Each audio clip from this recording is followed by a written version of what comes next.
Here's a story that made me smile. After opening 100 stores in Canada, including 2 right here in my hometown, Target lost $1 billion in 2013. See? I don't just derive pleasure from the misfortune of individuals. I like seeing large corporations fail too. Target is a pretty big deal in the US, right up there with Walmart, and they thought that they'd come here and just start tearing shit up. So why didn't they? Basically, because Canadians are fucking morons. You see, in the eyes of Canadians, Target is an American company, which, well, it is, and so is Walmart, but let me explain. Walmart has been here a long fucking time now, and so it's basically Canadian. They fly a big Canadian flag out front of their stores just like the American Walmarts fly the giant US one. They stock Canadian products. When Canadians think Walmart, they don't think of it as a big US company, they just think of it as a big company. Up until a year ago, though, we didn't have Target. It was considered a novelty, and many Canadians would go across the border to buy shit at Target because it's cheaper and they have things you can't get here. Like fucking Count Chocula in the fall.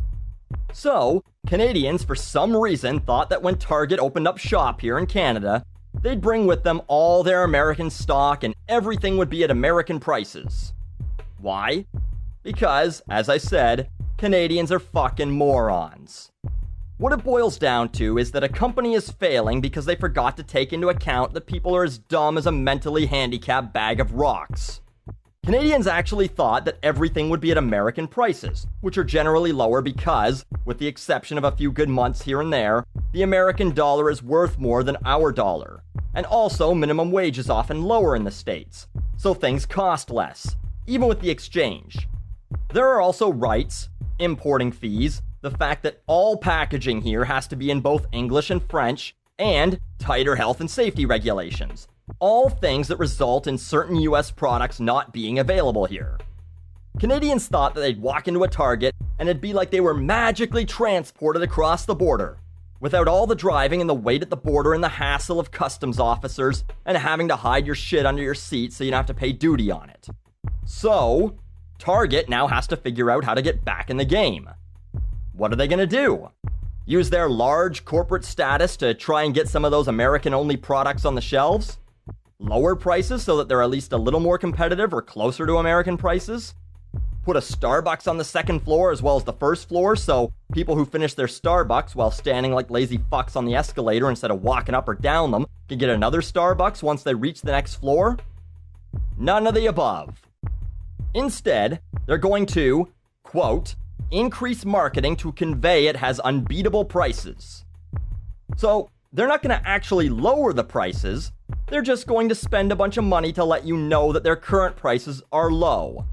Then, you'll walk into the store, say, it's still cheaper in the US and they still don't have any of the things they have over there.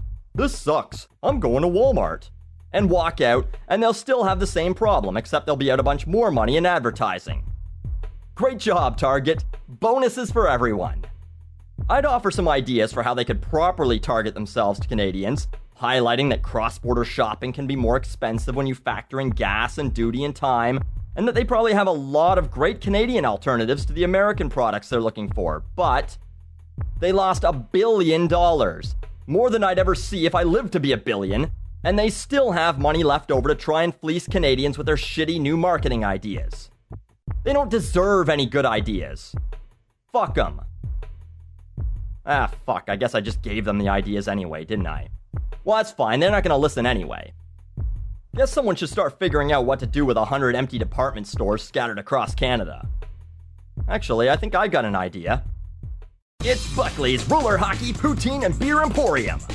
Bring your friends for a game of roller hockey on one of our 3 indoor rinks. Then enjoy poutine and beer in our upstairs lounge area. Or skip the hockey. Featuring 30 different beers and a pump-your-own gravy station with 6 different flavors, you'll never want to take part in physical activity again. Warning, eating poutine prior to athletic competition is not recommended. Players must clean their own vomit off of playing surfaces. Buckley's Roller Hockey, Poutine, and Beer Emporium. Coming soon to 100 locations across Canada.